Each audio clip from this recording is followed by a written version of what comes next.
Do you want to learn how Feng Shui can positively affect your home, your office, your health, your love life, and your money? Stay tuned because today's guest is going to teach you all about Feng Shui for beginners.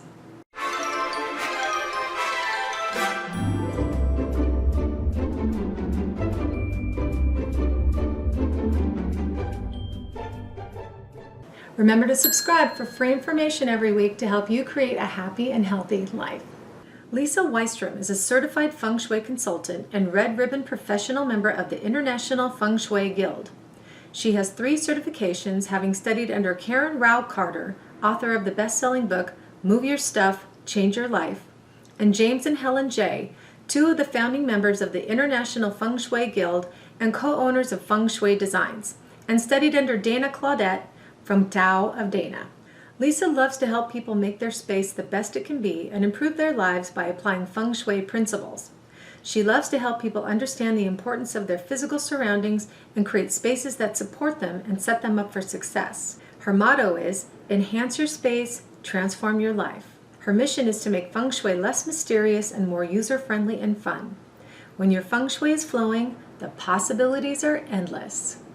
Lisa, thank you so much for joining me today. Absolutely. Thanks for having me. I think Feng Shui is so fascinating. I've been studying it since the 90s, but not to the degree that you have been. So tell me, when did you first become interested in Feng Shui? Well, also in the 90s. I bought a book. I can't tell you what prompted me to buy the book, but there's a book by Lillian too in the early 90s. And so it's kind of been on my radar since then.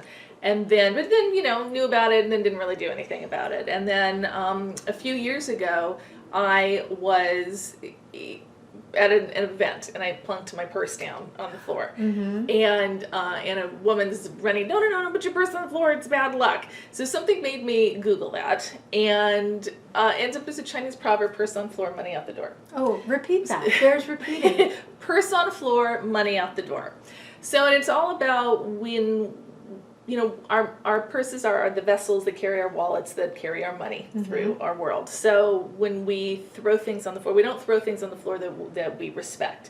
So it's all about respect of money and caring. In Feng Shui, we like to care for things. It's not about being materialistic, but it's taking care of whatever we have.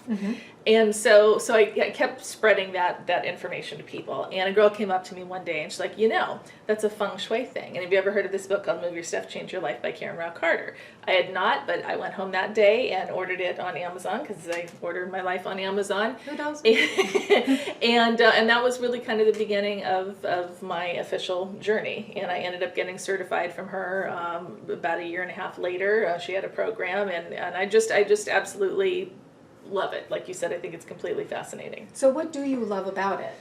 I love the topic itself is just super, super interesting. And I love helping people. And I love being able to go to people's places and let's move a few things and get rid of this, and like their lives vastly improve. And I love that every single job client is totally different. No matter what you've seen, there's always something new, and you kind of never totally know what to expect, and every space is different, every person is different, and so it's it's sort of non-stop interesting. Yeah, I can imagine. Yeah. So give us a brief history of Feng Shui and how it's evolved over the years. It's been around for thousands of years. A lot of people are still a little scared of it, and they think it's new age and woo-woo, and it's not. It's been around for thousands of years. You'll hear, you start looking anywhere from like 3,000 to 6,000. And it originated in China, which I think most people know. And it was used by the emperors and those dynasties, and very, very protected. Nobody outside of those dynasties were allowed to use it. Really? Yeah. And the consultants, if you will, of the time were really the sages and the Buddhist monks, and so they weren't probably called consultants at the time, but they were the one people would go to for the cures. Yeah. And nobody has exactly said it, but I have to assume when those dynasties died out, that's when it sort of infiltrated into the common the mainstream. Yeah.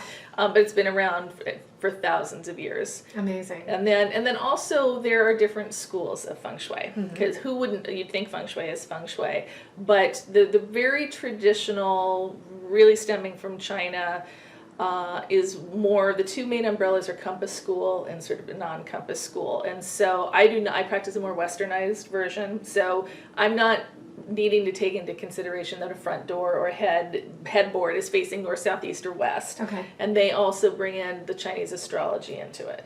So mine is a little more modernized and very much more individualized to each space. Yeah, I've seen on House Hunters where there's some people who take it very seriously, Yes. usually from some kind of Asian culture. Yes. The house needs to face Yes. a certain direction, certain windows, the stairways can't be in a certain way, Yeah. the sink and the stove have to be in a certain way. Yeah. That's quite complicated when looking for a whole home that's feng shuied properly. It's complicated, and it's going to be different based on your birth date. Oh, really? Yeah, and so, because gosh. and that's where it gets very confusing. And then, so like, what if, your correct direction is one way and your husband's is some, like, what are you supposed to do? So it doesn't really seem very user friendly. Yeah.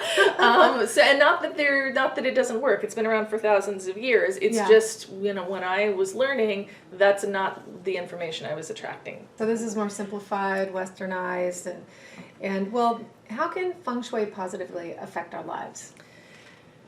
Pretty much in absolutely every way. The whole goal is for feng shui to create supportive spaces for people and get harmony and balance within their spaces, whether it's home or office. And when you have that harmony and that balance and that flow, you know about flow with law of attraction, when you have that flow, it really just ripples out into everything else in your life. And we all know what it's like when you walk out your front door and you're in a great mood, and that kind of affects everything else in your day. Or if you've been running into things and the doorknob is stuck and you can't find your keys and the coffee maker's broken, you're already cranky before you've even left, and that infiltrates everything else in your day. So really, when you have that continuous flow, you're sort of supported, and it just affects everything that you're doing. So if people are having those kind of days where things are always going wrong, look around your space. Look around your space. Yeah. I mean, it's really hard to be really calm and peaceful if you have a really messy home, or you're constantly running into the metal bed frame, or stuff like that. So this information can apply to any space: home, office, studio, car. Absolutely. Wow. I mean, think about it. Everything's energy. And that's where sometimes people think it's a little woo-woo, but it's quantum physics. Everything is energy. So think about if you're waiting for your car, like say at a valet, and a nice clean car drives up, or a car that is like filthy dirty, has newspapers stacked in the back, coffee cups everywhere, like you pick up on that energy immediately. Or if you're at a stoplight and one drives up to you. So once again, it goes back to care. Yeah. When you keep your car clean, that feels better when you're driving around. That gives off a better energy when you're driving up to people. Yeah. And so it really is everything. And it's our wallets, our purses, our spaces, our cars, anything that is sort of what we're responsible for. We want to keep it positively energized. Yes. Regardless of what or where it is. Exactly. So what do you find that people want the most help with feng shui when they call you in? The two biggest categories are money and relationships or love. Yeah. I think everybody loves those two quarters. Yeah, exactly. Why don't you talk a little bit about the Bagua, and I'll superimpose one here so people can see what we're talking about. So the Bagua is an energy map that they somehow figured out through the course of figuring out feng shui, that different areas in our physical spaces corresponded to different parts of our lives. And this is one of the fundamental differences with the approach between the Compass schools and the more westernized. We all use the Bagua. The Compass school is always going to orient that Bagua based on north, south, east, and west. And the more westernized schools, which is what I practice, we're going to orient that Bagua based on the entrance to the space. So if I'm feng shuiing a house or apartment, we're going to picture that energy map based on the entrance to the space. So from the front door, for example, the upper left-hand corner is the prosperity or wealth corner. The upper right-hand corner is that love or relationship corner. And that can be applied to an entire home or an entire apartment, but it also can be applied to a specific room in a home, that kind of thing. Yeah. And so it's not the only thing by any means that we use in feng shui, but it is definitely a tool that we look at.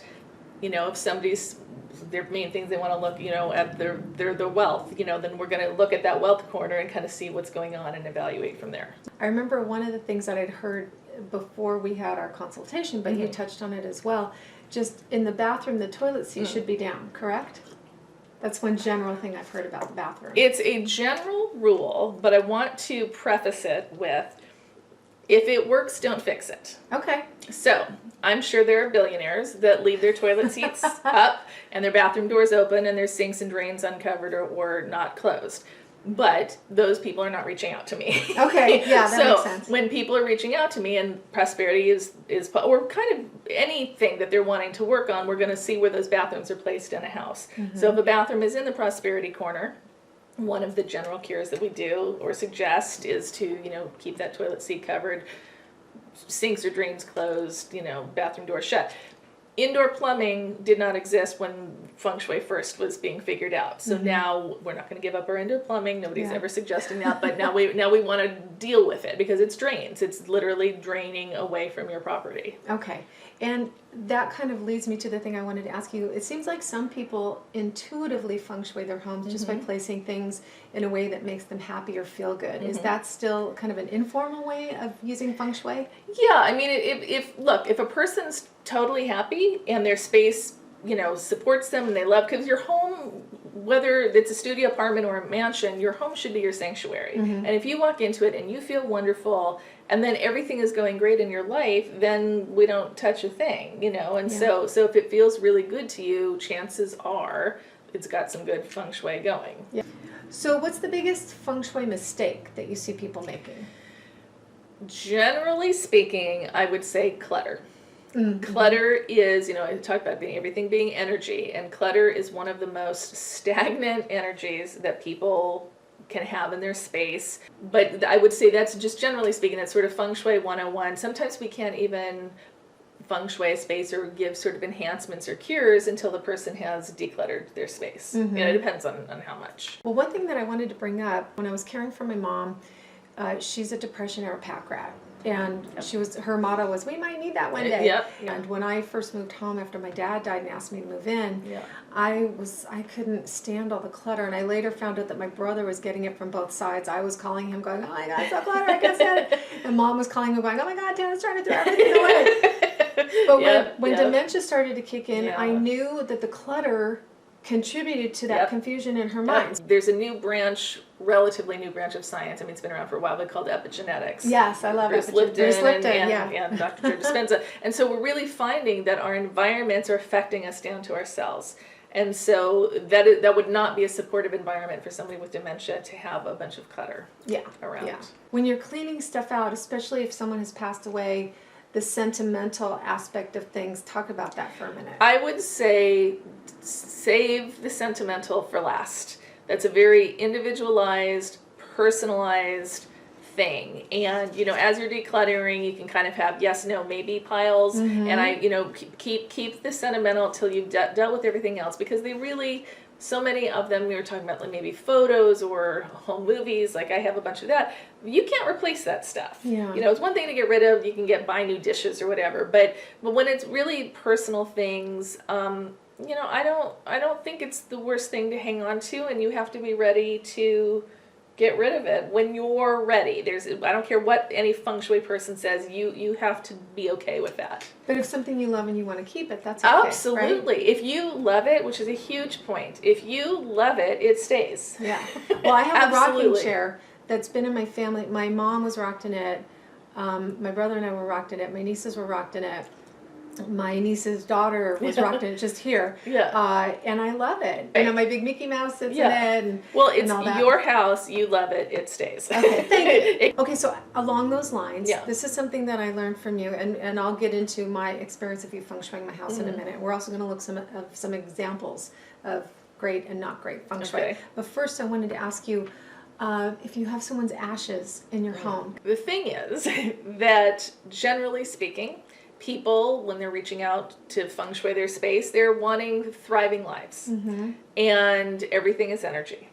And there's nothing that's less thriving than a dead person's ashes. Yeah. And I went through the ashes thing myself. I had my mom's ashes, which I never got the whole ashes thing until my mom died. I'm like, give me the ashes. Like, I didn't even know what just came out of my mouth. So I went through that. And when I found out in feng shui that was not good, I gave myself a year. And we scattered my mom's ashes at the 5-year mark. But I was ready for it. I had that year and I was ready for it. When we have ashes in the house, if somebody's really they're going to keep them. Then we want to look at what the person is wanting to work on, what area in that Bagua, if they want to work on prosperity, then maybe the ashes in the prosperity area is not the greatest place. Yeah. So we're going to kind of want to look and see sort of energetically where can we put them that's not going to affect them the most if a person really wants to hang on to them. Because it might feel like this is all I have left of this Exactly. person, even though that person isn't in those ashes and their spirit is already there. But exactly. So it's a very individual, personal thing, like you said. Absolutely. For me, I also realize, I have my mom in my heart, in my head. I have other things of hers. I didn't need to have the ashes. Yeah. And this is just informing people. Totally. So you'll know, because I had no idea. Totally. I'm sure people have no idea. Totally. Okay. Yeah. Okay, so we're going to talk about some examples. Okay. Great. Some, we don't like to say bad, some good and some not so Right, good. so more suggested or not so suggested? Yes. Okay, Yeah. so these will be up on the screen. Okay, so tell us about this. Okay, so this, if a person was saying they wanted to be in a relationship and it wasn't happening, I would not suggest this sort of bed placement. When we have a bed up against the wall, if this was with a couple, having the bed up against the wall, one person is going to feel very sort of squelched, trapped, no way out kind of thing. So it's just, this would not be supportive of a relationship. It also only has one side table. So for relationships, we like to have two side tables. They don't have to be matching exactly, but we want balance. So this is just really not supportive of a relationship. It's like little kids have their beds up against the walls, and that's totally fine. But if this is an adult wanting to be in a relationship, this would not be a suggested bed placement. Okay, so how about this one? This is horrible from the feng shui perspective. Okay. We don't love a headboard up against a window. That's just not recommended. It's very vulnerable. We like solid headboards. This is not a solid headboard. We don't love metal, which we haven't actually talked about. We don't love metal bed frames. EMFs we haven't talked about. Oh, right. Electromagnetic fields. So if a house has electromagnetic fields and you have a metal bed frame, that can sort of be conducting electricity. Oh, no. So it's it's sort of a health hazard, but there's nothing about this placement that is supportive. And then also, if we were talking about relationship, it has just the single. It doesn't even really look like a proper side table. It looks like it's kind of squashed up against a dresser or something. So this would be very, this would not be supporting the person that was sleeping there. Okay, good to know. And what about this one? This looks really pretty, and if this is just a guest room at a beach house, it's not too problematic. But I brought this picture because of the picture of the waves above the headboard. If we have pictures of water above our heads, it can symbolize a feeling of literally feeling underwater. Wow. So this would be depending on if it's the master bedroom or a bedroom that somebody's sleeping in all the time, we'd want to know what was going on with that person. But if there was anxiety, feeling stressed, like they can't kind of get a grip on things, that piece of art would be something to probably remove. Also, just looking at it, it seems as though there's probably beams above the bed. It's hard to tell in this picture, but we don't love beams above the bed either. Okay. And I heard that's because it cuts the energy? It cuts the energy. If it's sometimes it's a beam like kind of right down the middle of the bed, that can be problematic for the couple. Okay. If it's crosswise, that can affect health over those body parts. Oh, wow. It's beams we don't love in feng shui. They're just if they're in spaces that people are hanging out a lot, sleeping, your living room, your desk, it's also just very sort of oppressive energy. Okay, God, everybody loves their beams. I know. And remodeling and all that. Okay, so what about this? Now this is good. This right? is wonderful. Okay. We've got a solid headboard. We've got a solid wall behind the headboard. It would be even more perfect if there were no windows on that wall, but the bed is up against a totally solid part of the wall. We've got balanced side tables. So this is just really, this is great. Optimal. Yes. Right? Okay, cool. Is this good? This is good. This is lovely. I liked it because of the plants in it. We've got a nice plant, behind that chair, and then in feng shui we're trying to get rid of things that drain energy, and then we're trying to add in things that enhance the energy. So plants and fresh flowers are wonderful energy enhancers. Okay, great.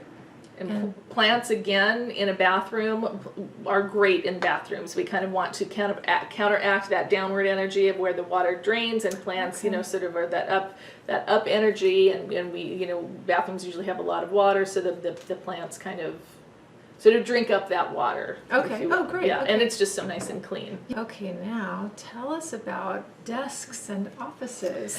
This is not, first of all, it's so pretty. So you're like, just in looking, if you didn't know anything, what would be wrong with this? But we don't love desks twofold here. We don't love them with their back to the door. We don't love them up against a wall. Up against the wall, it signifies sort of lack of opportunities being able to come up to you.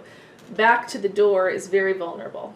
We don't like people's backs to the door, their desks. We don't like the bed position to not be able to see the door. Our subconscious is taking in everything, and it goes back to sort of that fight or flight. When the saber-toothed tiger is chasing us or the dinosaurs were chasing us, we go into that response, which is a great survival mechanism, but we're not supposed to be living in that. Yeah. So when our back is to the door and we sit, like a desk like this, maybe somebody's not doing 8 hours of work every single day. If it's kind of decorative in the bedroom, that's not so bad. But if this was a desk that was really truly being used, this would not, and then the chair doesn't support it. We like those high-backed chairs. So this just, once again, doesn't support. Everything in feng shui, we're wanting to support the person. Yeah. Make them, empowered, supported, feel safe. Yeah. And so this is not, this would not do that. Also, the little trash can, you really don't need trash cans in your bedroom. Okay. Well, one thing that you said I think is kind of interesting that I want to ask you about. One thing that I've heard is that men do not like to have their back to the door in a restaurant. Like if they're out in public, they need to be facing the door and seeing what's going on. Yeah. That is just similar to this? Similar to that. I joke that not too many men really understand feng shui, and when I kind of explain, I'm like, how the mafia guys don't like to have their back to the door, they all light up and seem to understand that. Because guys understand the Godfather. Exactly. So not having your back to the door is a very basic, I think particularly for men, because they're generally the protectors, or through their DNA and history, they just know that instinctually that's just not. You're vulnerable when your back is to the door. One thing it just made me think of too is I have bells on my front door now. So having bells on your door, so you know if someone's coming in or not. Putting bells, it kind of goes back to the shopkeepers. You can hear when somebody comes in. So having bells on your front door is one more way to sort of let your subconscious know that you're going to be alerted if somebody comes in your front door. Okay, I like it. Okay, so I wanted to ask you about this one. So this is aesthetically gorgeous. I think it's a really cool front door. But from the feng shui perspective, we would not recommend a glass. I don't know how clear this is, but this is a glass door. So this glass is breakable. And when the people on the outside of your house can see you as you're coming up to the door, once again, you're vulnerable. You're not protected. It's a personal choice, but we recommend solid front doors. Just imagine if it was somebody that you didn't want outside your front door. Like I don't understand. Yes, I don't get it either. So that's why. I mean, it's beautiful, but you're not very protected. No, and they can see in your house if you're not there. Yeah. Like it just doesn't. There are all kinds of wrong about glass front doors. I don't understand. Like why it even ever is a thing is beyond me. And I would have felt that way even if I didn't know about feng shui. Oh, me too. It's just a comfort thing and a safety thing and a privacy thing and a vulnerability thing. Yeah, totally. Okay, but then let's look at this front door. So this is a good front door. It's solid. It is red. Is a you'll hear very commonly people suggesting red front doors. You don't have to paint your front door red. It is an option. Some people believe it's protection. It also attracts opportunities. I painted my front door red once I learned about it. I happen to really like it. Yeah. But red is just a very popular color for front doors. And then I also wanted to talk about the address placement. We recommend that people's addresses are somewhere physically on their house, or duplex or whatever if you can, and then to have the numbers like this is horizontal, so either horizontal or going up, sort of like that. Yeah. Downward energy is usually not as, it's more negative energy, and a straight or up is a more positive energy, and so that's why. And you shared some of this when Lisa came up to the house. She's like, "Hi, you know what I noticed?" And she's telling me things in the front that I could change. But one of them is I have a pole outside that has the numbers going down, but I also have the numbers up on the roof line of the house horizontally. Yes. So that's my saving grace. That's wonderful. Right? And then also a lot of homes, we have the numbers painted on our curbs, and so when whoever those people are that we get those notices, we'll paint your thing for $20 tomorrow. If it needs it, do it, because that's also a safety thing. That's how the city identifies your house. Yeah. So so I recommend keeping that. And you don't have to do it very often. Just when it's really stepped up and yeah. not legible. Yeah. Okay, tell us about this. So this is a cool looking building, but we don't love straight lines of energy. Okay. When you think about Feng Shui, loves to be, compatible with nature and loves nature. And when you think about a nature, there really aren't any straight lines of energy. Yeah. So we don't love straight lines of energy coming out a front door. We don't love people like sitting, like if their office was at the end of a long hallway, or a bedroom at the end of a long hallway. So if you have a walkway, if you could change the walkway so that it was more curved, that would be great. But sometimes you can put plants so that they can kind of add a little curve, like you can kind of alternate plants so that you can kind of are creating a little bit of that curve to slow down that energy coming out the front door. Okay, so let's talk about the wind chimes. So wind chimes are a very popular Feng Shui cure, and we use them very often out in our front yards, by our front door, to kind of say to the universe, hey, I'm over here, bring your positive energy to me. Not everybody loves wind chimes. I happen to love them. I love the way they sound. But this is something that why we use wind chimes. It's kind of to attract energy to our front door. Okay, great. All right, so many of these things that we just talked about were incorporated in my consultation. So Lisa feng shuied my house a few weeks ago, and it was so great. We went over everything. I think every inch of the house, even the yard, the front yard, backyard, front yard, everything. So some of the things that I changed, a lot were in my bedroom, because my bedroom is in the prosperity corner of my house. So that's where my parents' ashes were, so we fixed that. I had to turn a chair around, and we just had to change some placement of things, incorporate a little more purple, because there's a lot of pink in my bedroom. And then one of the things that... And purple's a great prosperity color, that's why. Yeah. And so more in the bedroom, which is in the prosperity corner of my whole house. So you were talking about EMFs. Yes. So one of the things that you suggested was organite. So I got some organite. Yes. If people can see a little hockey puck disc thing. Yes. Careful. And the reason why, what is going on in Tana's bedroom is that the electric panel for the whole house is on the outside of the bedroom, right near my bed. Yeah, which I don't think is. I think because the house is a little bit older is why that is. I don't think that's to code anymore, but nevertheless it's there. So we don't like electromagnetic fields because our bodies are so much water, and we're not supposed to be sitting in electricity. I mean, it really changes what's going on. So it can be a health thing. So the Organite, this is from a company called Organite Andy. You can get them on Amazon, or you can go straight to Organite Andy.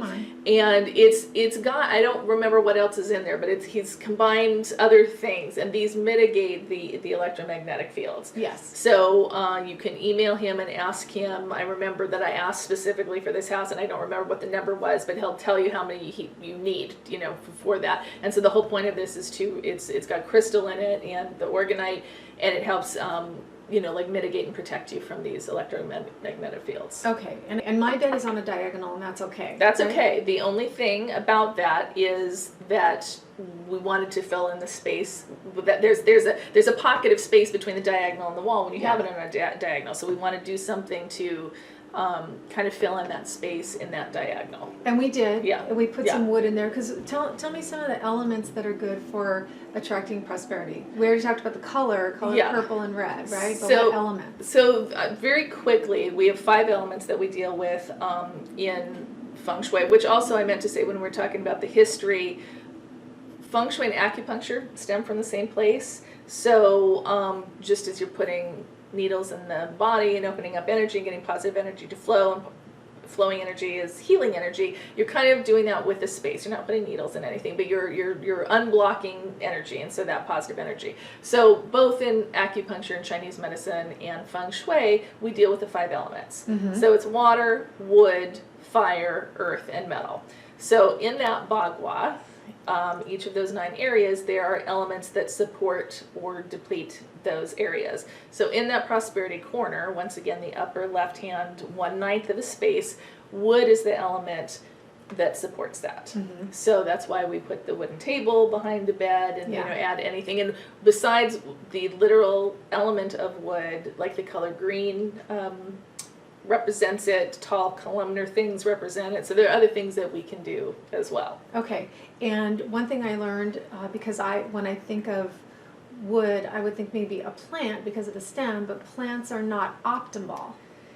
It's not forbidden, but it's not optimal, right? In the bedroom. Yeah, in the bedroom. We love plants. Yes. The only time we might hesitate on plants is if we're putting it in a bedroom. And the only reason why is because they're thriving energy. That's why we love them. So if a person is not sleeping well, then we don't want 2 thriving of plants in the room. Like sometimes like an orchid or maybe bamboo, they're not quite as energetic. Yeah. You would be okay with that, but that's really the only sort of thing that we would not recommend a plant in a bedroom for that reason. It's too much energy. Like sometimes people could have pictures of like botanical prints or something. That would be another way of bringing in the wood element. Right. Okay, great. So, I want to ask you about just some general things. Sure. Like my little prosperity cat. I have a prosperity cat that I love, which is funny. My old cat, my first cat's name was Lucky. But yeah, my friend Lynn gave this to me. Thanks, Lynn. So what's the deal with prosperity cats?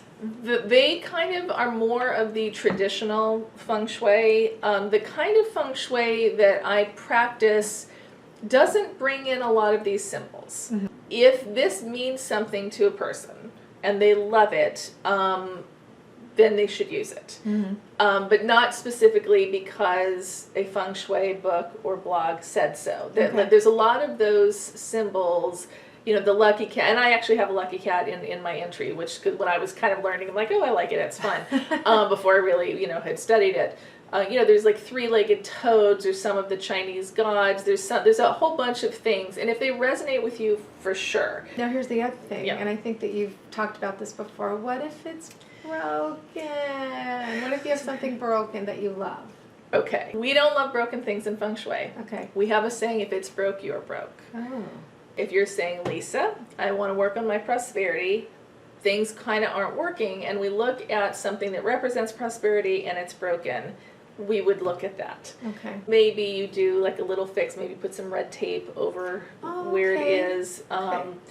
The thing, sometimes when we fix broken things, we fix it because we love them and, now we feel great about it. And then sometimes we fix broken things and we look at it and go, oh, that thing's broken. So if it's broken, but you've kind of fixed it and you feel really good about it, then I think that's okay. Like I'm not Buddhist, but I have Buddhists around my house. I just love them. And it was the silver Buddha, and the bottom of it came out. Just like this part came off. But I love it, and I couldn't replace it, so I just have like a silver charger under it, and I love it. It still makes me really happy. So. And again, it comes back to how we feel about certain things. Yes. Okay, so one of the things that I wanted to ask you about is the love corner, because a lot of people, probably mostly women, are going to be interested in the love corner of the home and the bedroom. Yeah. And one thing that I did, or any room. Yes, exactly. Yeah. The whole house. Yeah. One thing that I had heard was if you put pairs of things in the corner, that will attract a relationship. And I did that in my bedroom. My husband and I, a lot of people know this from my past videos, we split up for a few years when we were dating because we wanted different things. And when I was still single, I had 2 crystals. I had a red crystal and a clear crystal. And I thought, I'm going to put both of these, hung them in the corner, the relationship corner of my bedroom. And he came back into my life within a month. Wow. Actually, it might have been a week. Wow. But he came back. Quick. Really quickly. Yeah. So is that yes. real? Yeah, it's absolutely real. One of the most common things when you're saying, one of the most common, money and love, and then within love, one of the most common things is single women wanting to be in a relationship, and that just because that's more women are into feng shui than men. Not, men too, but they will have single images in their space. Like it's you just know you're going to walk in, you're going to see a picture of Audrey Hepburn or a picture, of some just a single image. So in Feng Shui, just like law of attraction, like energies attract like energies. So if we're having single images, then we're going to attract more singleness. When we have pairs of things, then we're going to attract that other person. So you want to symbolically be putting out sets or pairs of things, not single images. You want to, anything that symbolizes love to you would be something else to put in there. Like if you have heart-shaped things. Heart shapes, kisses, the word love, whatever that is to you.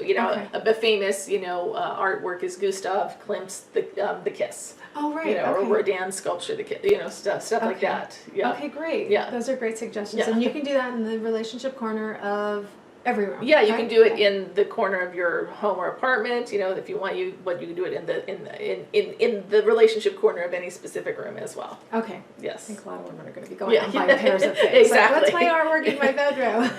And one of the biggest things too is the intention behind what you're doing. Oh, okay. So when you are, that's why I named it Intentional Living Feng Shui. When you are placing these, let's say you're wanting to bring love into your life, and you put a pair of candles or something, you really want to visualize your intent behind why you're doing that, and it's just so much stronger when you have that strong intent. Okay, that's really good to know.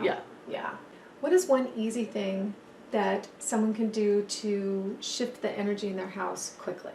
I'd say there are 3 things that you don't even have to worry about the dynamics of Feng Shui. And one is obviously, we talked about it, getting rid of clutter. That's one of the biggest things that you can do. Living with things that you love. If you're hanging on to things, because your house could not, or a home or an apartment or an office, whatever, could not be technically cluttered, but if there's pieces of furniture or books or things that you hate, you want to get rid of that. Okay. So declutter, live with things you love, and then we've sort of touched a little bit on it, but get, your desk and your bed, in that command position. Oh, okay, great. Thank you. So what are some of the main benefits of Feng Shui that you want people to know about? When you have your Feng Shui flowing, it's just going to improve every area of your life. I mean, there really is just sort of this ripple effect. And so when you have that flow, I mean, it can affect so many things. I jokingly say I get rock star parking ever since I've been doing Feng Shui. I mean, the right people kind of come up to you. Sometimes seems like opportunities just come out of left field. There's just a sort of a support that happens. Things just start flowing to you, and sometimes it can seem kind of magical. We want that. Magic. Yeah. But there's just a same with law of attraction. When you have that flow, just your life is better. When your energy is better, you're open to more opportunities. You attract more opportunities. It's exactly. So it's very aligned with that. Absolutely. Awesome. Yeah. So Lisa, where can people find you? My website is www.intentionallivingfengshui.com.